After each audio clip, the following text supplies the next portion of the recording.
শিক্ষকের দাবিতে আবারও সকাল থেকে করবুক মহকুমার বৈরাগী দোকান প্রহ্লাদ সদার পাড়া দ্বাদশ শ্রেণী বিদ্যালয়ের ছাত্রছাত্রীরা যতনবাড়ি থেকে করবুক মূল সড়কে পথ অবরোধ করে। ছাত্রছাত্রীদের দাবি দশম শ্রেণীর থাকাকালীন ও শিক্ষার্থীদের অভাব ছিল, কিন্তু এখন নতুন করে দ্বাদশ শ্রেণীতে স্বীকৃতি পেলেও কোনো শিক্ষক পূরণ করছে না। এ নিয়ে ছাত্রছাত্রীরা পথ অবরোধ করে আন্দোলনে সামিল হন। উক্ত এই অবরোধের খবর পেয়ে ছুটে যায় নতুন বাজার থানার পুলিশ ও এসএমসি কমিটির চেয়ারম্যান।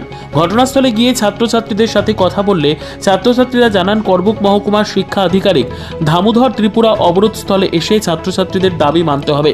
অন্যদিকে সকাল থেকেই পথ অবরোধের ফলে সাপ্তাহিক হাটবাজার করবুকে যাওয়া বিভিন্ন ব্যবসায়ীরা ও যানবাহন চলাচল স্তব্ধ হয়ে পড়ে।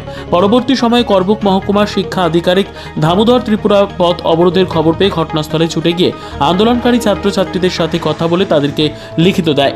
এতে প্রহ্লাদ সদার পাড়া দ্বাদশ শ্রেণী বিদ্যালয়ের ছাত্রছাত্রীরা শিক্ষা আধিকারিকের কাছ থেকে লিখিত আশ্বাস পেয়ে ছাত্রছাত্রীরা পথ অবরোধে প্রত্যাহার করে নেন।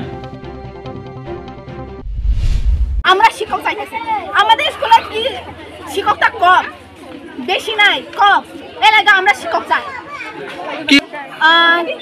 ক্লাস 11 আর class 12 PMC Prahlad high school. কোন জায়গাতে স্কুলটা? বরিগে দোকান। তোমরা এখন কি চাইতেছো? টিচার। কি teacher? Teacher, English teacher, computer teacher, PG teacher, school science teacher, teacher এই পর্যন্ত সাতটা সময় আইছে। আসলে আমরা PMC Prahlad school well school গত 24 এপ্রিল থেকে শুরু হয়েছে, কিন্তু শুরু হওয়ার পর এখানে দেখা যায় আমরা 11 আমরা 43 জন অ্যাডমিশন করাইছি, কিন্তু স্কুল সেকেন্ডারি এডুকেশন হওয়ার পরেও ডিপার্টমেন্ট থেকে একজন টিচারও সাবজেক্ট টিচার দেওয়া হয়েছে না। এর কারণে আমরা স্কুল তরফ থেকে আমরা সব রিকুইজিশন দিছি, দেওয়ার পরে আবার আমরা নিজস্ব first time, second time, third time letter দেওয়া হয়েছে। লেটার দেওয়ার পরেও তারা কোনো রেসপন্স দেওয়া হয়েছে না।